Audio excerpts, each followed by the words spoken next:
going on, everyone? We have to talk about ZCASH here because, as you can see, it's up a little over 10% in the last 24 hours. And remember, I've been saying I'm still pretty bearish on ZCASH. I'll continue to explain why, even though we just had a little bit of a pump, which was expected. But anyways, remember, I'm not a financial advisor. None of this is financial advice. Let's get straight into it. So yeah, like I was saying before, 10% up in the last 24 hours, which is pretty good. But remember, it's still down 29% in the last 2 weeks, 30% in the last 30 days, but it is still up in the last year, 444%. So I'll give them that. I'll give ZCASH that. 24-hour trading volume is pretty high, 948 million, 6.2 billion inside of market cap. So that's pretty good too. And people are still super bullish with ZCASH. They're still super bullish. A lot of people feel like the reversal could be coming pretty soon, but I don't know. But let's talk about this though.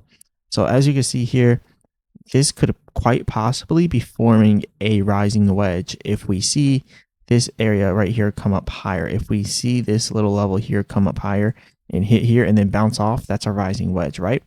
There's two scenarios. So this could either be a rising wedge, or if you take this and pull this down here, you can see that it could also be seen as a bearish expanding triangle, which are both kind of bearish, pretty much bearish patterns. Now, this could also be seen as an ascending triangle too. So, you know, you can try to spin it either way you want to. But all in all, though, rising wedge, bearish pattern right here. As you can see, the rising wedge is bearish. And then we have the bearish expanding triangle. If this is that, right? Either way, we're in a bearish pattern here, right? The real question is, are we inside of this rising, this bearish expanding triangle to where we'll come all the way up here to this resistance at 444 and then crash? Or are we inside of this rising wedge where we'll end up coming up here to about 410 or something like that and then crashing from there, instead of getting all the way up to like 444. So it's the real question I'm asking is, are we going to crash now or later, pretty much? And as you can see here, the short-term trend on ZCASH has broken out before, and then you can see when it did it the second time, is now starting to do the same pattern. And what did the long-term trend do the whole time? The long-term trend kind of went up barely and then went right back down. So I think it's going to be the same thing where you see the short-term trend pump and then the long-term trend go down. And the reason why this is so important, because if you look at what happened here when the short-term trend came out, but the long-term trend didn't follow it, you see that it topped out all the way up here. And what ended up happening is it came all the way back down to meet that long-term trend all the way down here. And if the same thing happens again, we'll see that same crash downwards, and it actually might break that pattern and make it go even lower. So that's why I'm still bearish here with ZCASH. Nothing's changed, even though it's up 10% in the last 24 hours. Now, what I will also say though, we have a huge catalyst coming up, right? This is going to be the Fed press conference, and it's going to be that interest rate decision on the 10th of December, 2 p.m. Eastern Standard Time. When this comes out, this is going to completely shape the direction of the market. There's a couple things that could happen. We could either pump leading up to that, and be like a buy the rumor, sell the news type thing, to where we pump leading up to the interest rate decision, and then we end up dumping when we hit the interest rate decision, right? Or it could be the opposite, to where we start dumping leading up to it. Like now they're selling the rumor, and then when the actual news comes out, they buy the news, but they never really do that, right? You just see things pumping right before it, which if you look at the S&P 500, is literally at all-time highs. And don't try to look at Bitcoin and, you know, use Bitcoin as overall metric. Look at the S&P 500, the top 500 companies inside the United States, inside the world. Look at those top 500 companies. They're all, this S&P 500, the SPY is at all-time highs, all-time highs. Now, we don't have stocks necessarily at all-time highs, just the top ones, like Tesla is close to all-time highs. We have some other ones, but some other ones have gotten left behind, like Netflix. They have been going down a bit. And then we've had a few other ones going down as well, like Coinbase and stuff like that. But Meta is actually at a good, decent buy price, honestly. So, anyways, what the point I'm really trying to make here before I got sidetracked there is that everything is at all-time highs. So there's a possibility that we could get good news with the interest rates being lowered, and then we could end up dumping anyway. There's a possibility that we could dump on good news.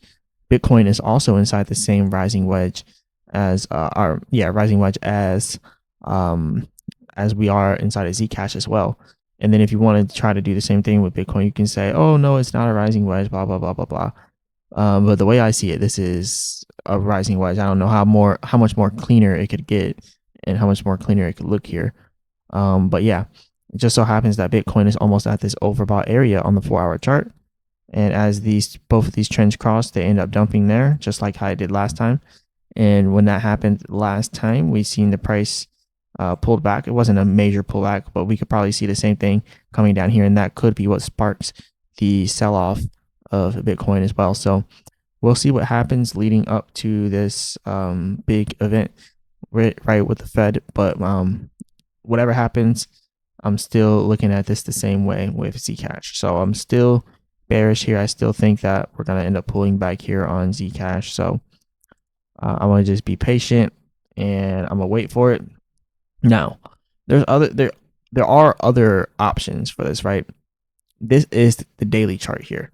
So notice that the short-term trend's already completely sold out down here. The long-term trend's like halfway up. Both of these trends could either turn up here and then just start pumping, or they could do something like this, like a bull trap, and then continue downwards. So that's also a possibility. That's why this is like halfway down on the daily chart. But there's also been instances like this before on ZCASH. If you look back here, we've seen the short-term trend dumped all the way, long-term trend halfway, long-term trend comes up, they meet each other up here, and they both dump at the same time. And then when you look at what happened to the price down there, the price actually ended up crashing down there. So when you come all the way back here and you look at what happened at the same exact spot, you can see this was the peak up here, right? And then let me expand this so you can really see what I'm saying here. So let me expand that again. So yeah, you can see up here, this is the peak, right? All of this. And then as we come down here, that's the short-term trend coming down, but the long-term trend went down just a little bit. So it gave that short-term trend enough power to really go back up there and hit the top where the long-term trend was still at. And then they both went back down at the same time, which caused a crash in the price.